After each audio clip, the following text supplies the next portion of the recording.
秦柯与虫子切磋，莫名感到熟悉，可他又对此难以解释，找借口先回房休息。阴水仙以农妇身份故意接近虫子，谎称相公还在城里，希望能混进队伍一同入城。虫子也不好擅作主张，次日出发前专门跟秦柯说明情况，从而得到他的同意。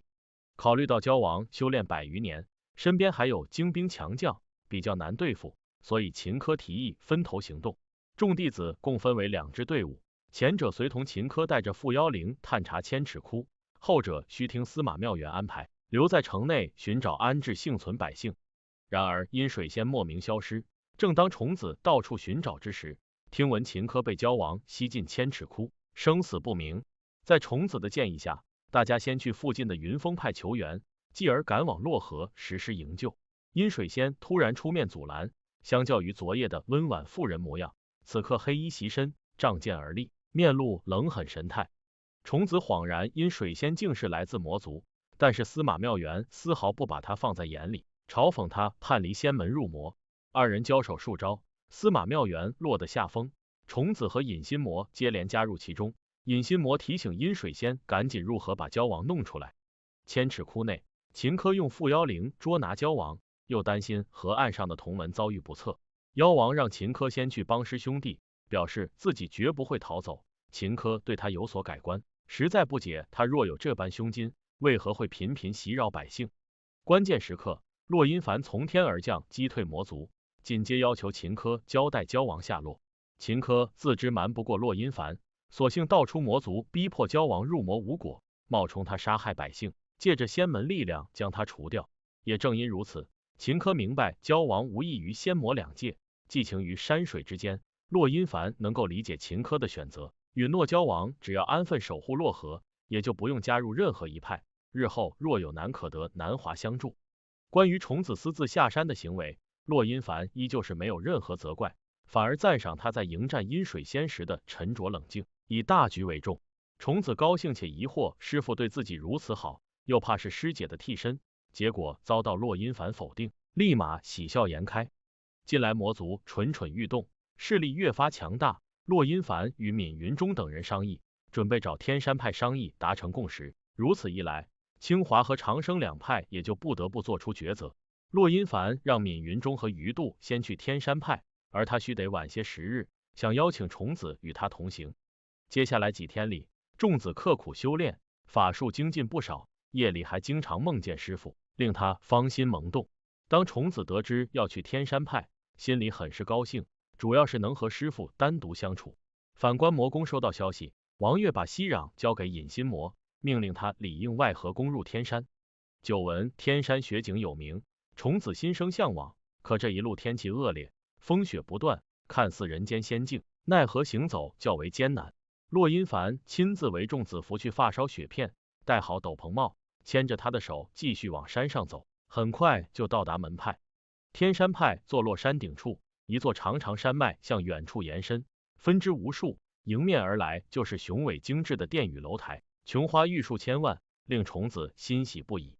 门派弟子早已等候多时，蓝掌教等人出门相迎，听闻洛阴凡又收名为虫子的徒弟，稍有震惊，转瞬即逝。趁着洛阴凡他们在大殿议事，虫子和燕珍珠在外面打雪仗，惹得司马妙元极其不快，险些与他争执起来。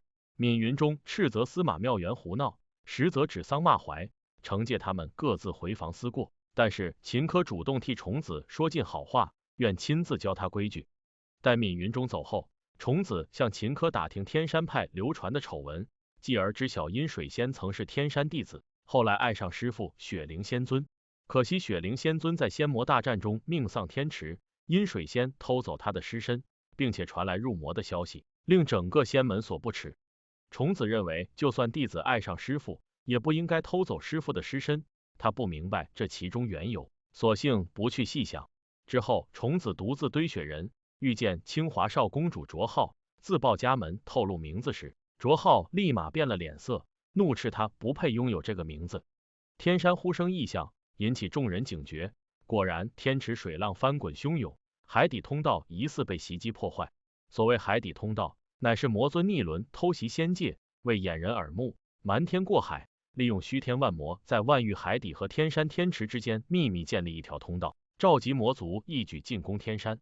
也正因魔族大军取到人间，猛攻南华，内外夹击之势，导致天山派惨遭重创。援兵尚未及时赶到，蓝掌教率弟子与之鏖战，最终雪灵仙尊不顾徒弟因水仙阻拦，舍身使用镇教法宝幻晶石赢得时间，保全天山派。如今又出现这种情况，洛阴凡决定独自前往不周山取五彩石，以便于修补屏障。然而洛阴凡刚走没多久，阴水仙等人冲破屏障浮出水面。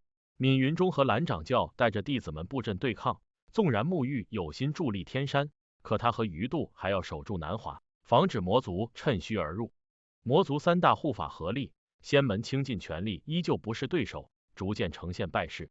虫子趁机游说阴水仙，若是敬爱雪灵仙尊，怎会忍心毁掉他用性命维护的东西？果然，阴水仙闻言迟疑，在他分心之际，洛阴凡突然现身控制住三魔，隐心魔顾念阴水仙安危，唯有交出神之息壤。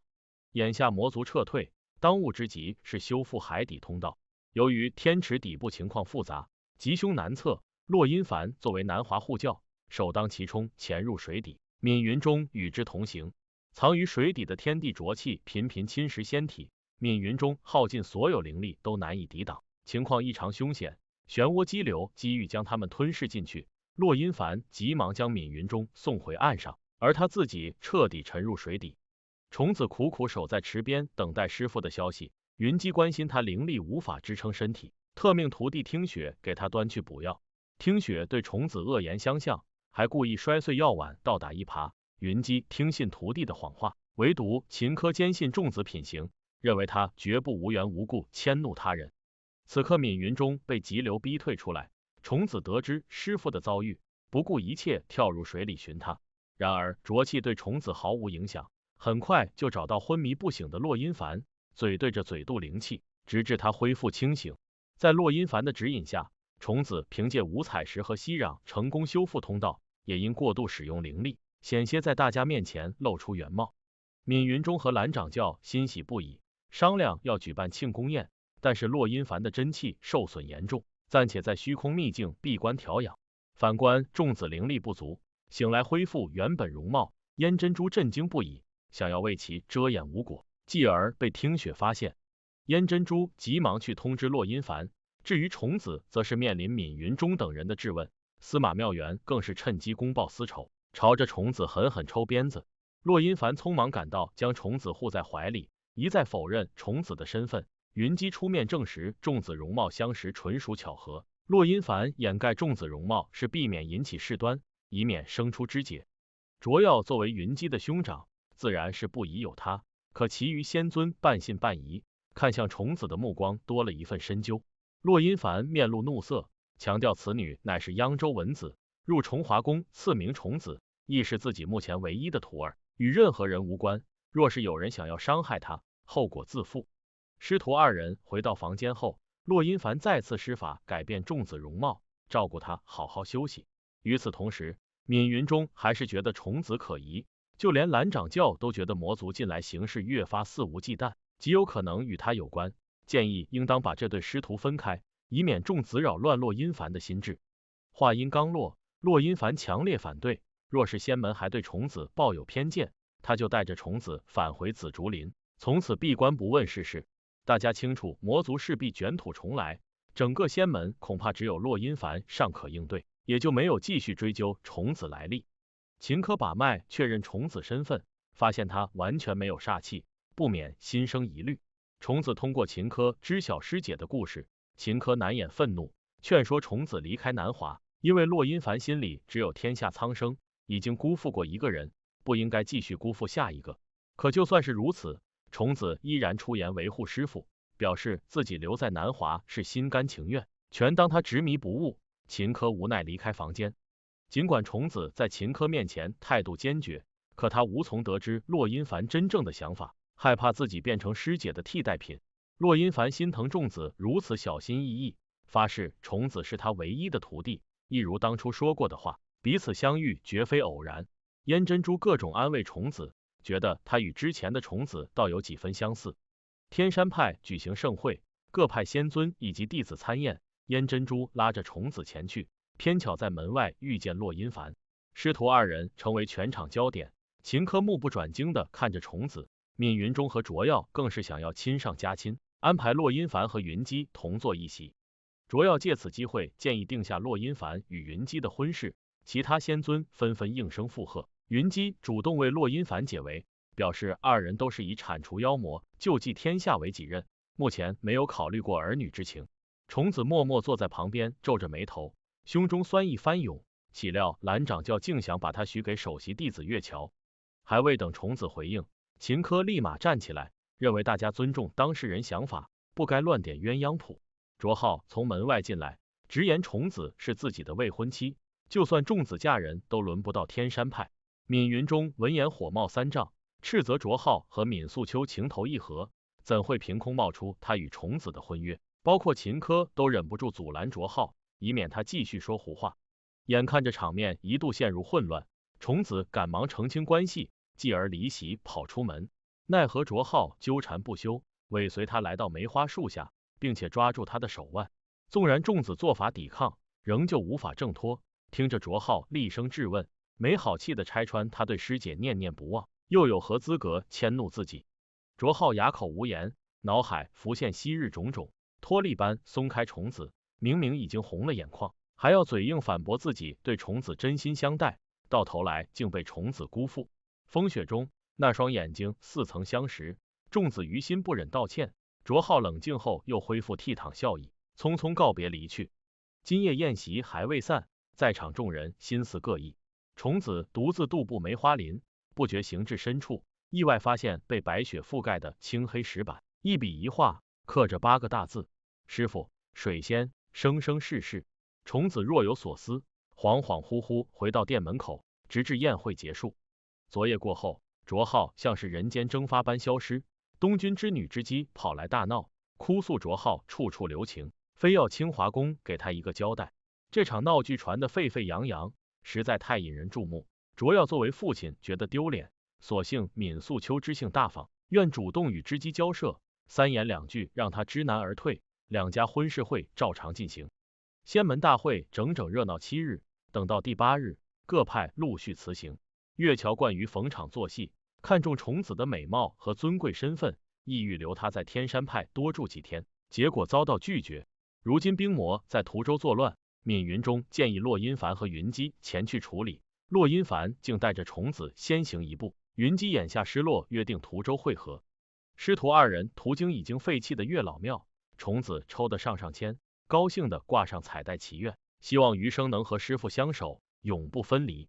行至途州地界，忽见前面魔气聚集，仔细瞧去，竟是许久未见的海生。此刻他率领众弟子抵御心魔。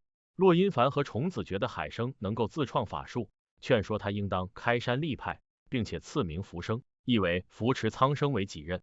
与此同时，司马妙元赠送香囊给秦柯未果，反而发现他藏着仲子的香囊，不禁醋意大增，越发嫉恨虫子。云姬带着听雪和冰魔正面冲突，无数冰刺袭来，有先有后。骆音凡光顾着施法，尚未注意到异样，岂料冰魔偷袭。虫子为保护云姬身中寒冰之气，由于仲子受伤耐不得寒，又没办法立马返回崇华宫，所以骆音凡抱着他先去云姬的伊鲁安置。也正因百姓们染上噬心毒，最大程度的呈现着人类的欲望，所行之处都能看到他们受爱恨嗔痴影响，彻底失去理智。云姬写好药方交给听雪，叮嘱他煎好汤药给虫子服下，如此数日就能得以恢复。